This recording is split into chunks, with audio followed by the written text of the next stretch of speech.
For the last week, I said I would do a video regarding my realistic price expectations for XRP in the near future.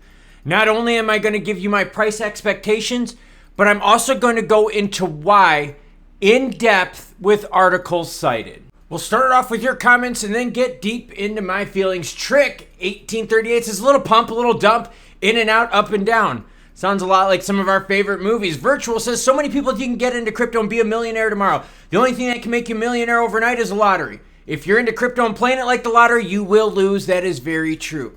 Now, before you comment, just hear me out. Do me one favor. Just watch the entire video because my explanation is going to make perfect sense on what I think. Price-wise, I believe XRP will get a couple dollars max in the next few years. And that's max. That is like my bullish expectation, okay? But here's why. Gary Gensler was nominated by President Biden to serve as the US SEC chair, blah, blah, blah, blah. All right, so Biden appointed Gensler. Gensler's just mauling crypto. The Democrats are very anti-crypto. The Democrats will be in power at least until late 2024. Now, if the Dems keep winning, guess what? Crypto is not going to go anywhere, which will push my expectation of price further down. All right, so again, you want pro-crypto, you want regs, the Dems aren't going to do it.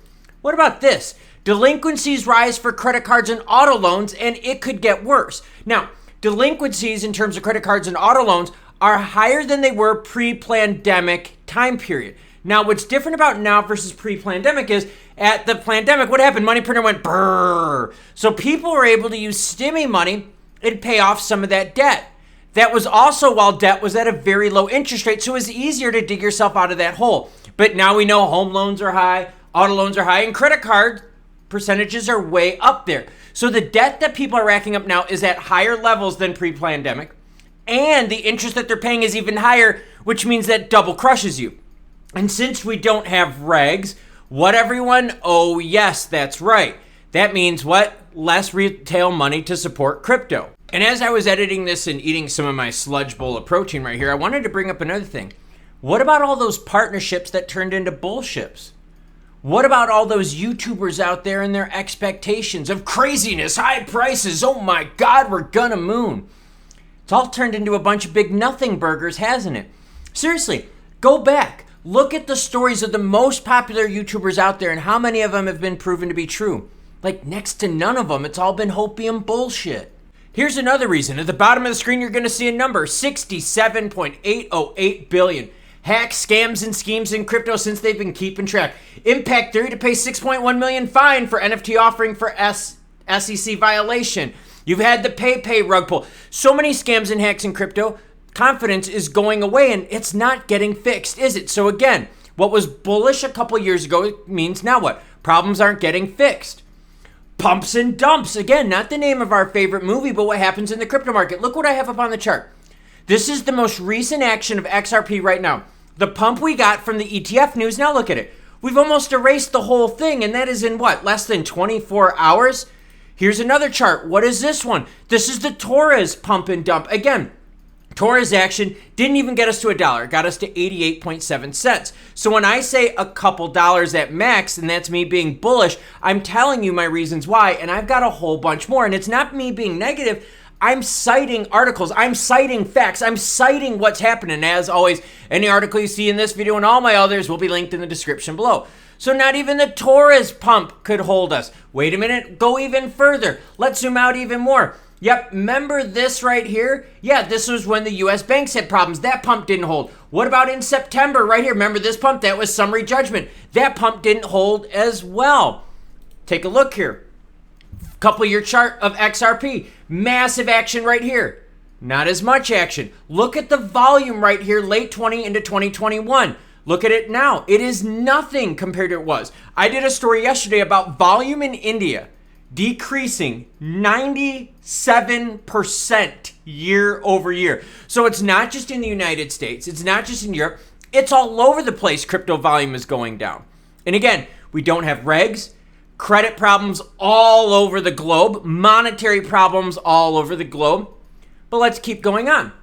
All right. So why did crypto boom? It has to do with this right here. This is the Fed fund rate. See all this? This means people were able to borrow money super cheap. And by people, I mean venture capitalists, who are the riskiest of players in the world. And they were the ones fueling a lot of crypto growth, especially a lot of projects. I did a story yesterday about Solana. 3 big projects on Solana are shutting down because there's no interest in it. It's costing them more than what they're making. So now you've seen the Fed fund rates are blowing up, and this is all over the globe. This is not just the United States. This is all over the globe. We're seeing central banks do this to curb inflation. So now that the Fed fund rates are higher, guess what? Venture capitalists are not getting involved. Institutional money is not getting involved. In fact, a lot of those players have moved on over to the AI sector and have abandoned crypto. So again, there's less money than what we saw in previous years.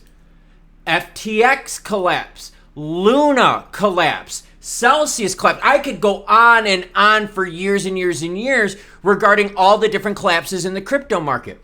So when we take a look at the chart of XRP, we saw when economic conditions were awesome, when all of us, including our friends and our neighbors, and it was all over the news, people were getting into crypto, that's when XRP hit its $3 and plus oomph, right? So now what we're sitting here and what we're thinking is, and I'm sorry, that was in 2018.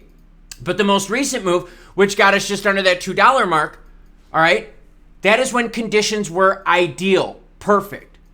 Now, do I think we could match that? Honestly, if everything lines up perfectly, that would be like my high end. But I don't even think we could get there. Why? Because of all the articles I've been sharing with you. You know what another big problem is? What about all those YouTubers out there that have been creating unrealistic expectations? XRP $40,000 buyback. XRP backed by gold. BRICS is going to use XRP. And remember, hey, look at that guy. That's me. That's me telling you that it was all bullshit. And I did that story 6 months ago and I took a lot of heat for it. But it all proved to be true. So again, unrealistic expectations. And we're seeing that these crypto players aren't meeting those expectations. That's why the price isn't going up. So when we look at the big picture for XRP, the initial boom here is when people first got into that crypto craze, the whole ICO thing, 2017. We get that. There were very few choices in 2017 compared to now. What is there now? Over like 20-something thousand cryptos out there. Oh, and I forgot. PEPE. That's my point. You got meme in there taking some of the thunder away from crypto. And people are like, yeah, but all the crypto is going to go to zero. Yeah, but then they're just going to create a new one like PEPE, penis, flock, inu, wang, ballsack, poop, whatever. That's my point. So then when you look at it, we had the lull. And then crypto started booming as we were all in lockdowns, as people were getting stimmy checks, as you couldn't gamble. So people were getting into crypto because sports were shut down. People had nothing to do. And then look what happened. Economic conditions got worse. Fed's fund rate started going up, and it's going to stay up for a while, and this is across the globe, and the price couldn't hold it. And what we've seen, all these pumps have not lasted. None of them have lasted. Look at this.